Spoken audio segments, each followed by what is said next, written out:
চলছে, এর জন্য কি দায়ী থাকবে?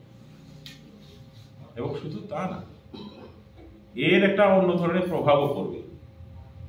আপনারা জানেন এই ত্রিপুরা রাজ্য, এখানে বিভিন্ন জনগোষ্ঠীর বসবাস এবং বিভিন্ন জনগোষ্ঠী কিন্তু আমরা দীর্ঘদিন ধরে শান্তিতে খুব শান্তিপূর্ণ সহাবস্থানে আছি। কিন্তু আমাদের কাছে মনে হয় যে সিবিএসই প্রেসিডেন্টের এই ধরনের কর্মকাণ্ড ত্রিপুরায় বর্তমানে যে সাম্প্রদায়িক সৌহার্দ্যের যে বাতাবরণ আছে, সেই বাতাবরণে কিন্তু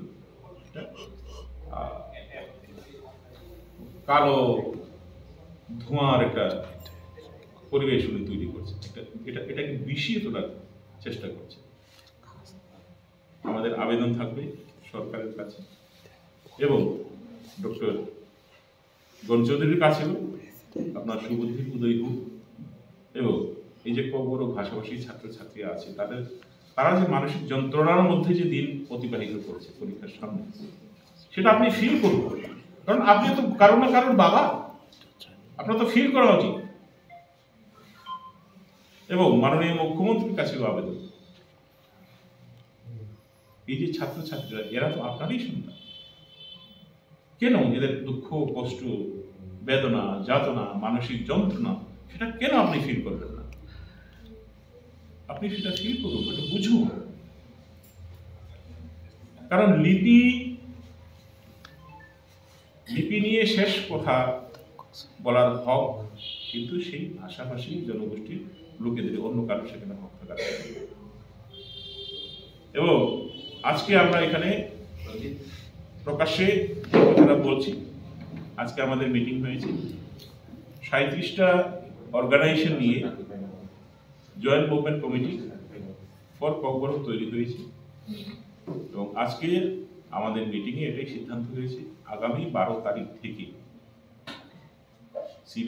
টিবিএসসি প্রেসিডেন্ট বলেছিলেন 10 তারিখ অবধি অপেক্ষা করুন। আমরা 10 তারিখ না, আমরা 11 তারিখ অবধি অপেক্ষা করছি। এবং 11 তারিখের মধ্যে যদি কোনো ধরনের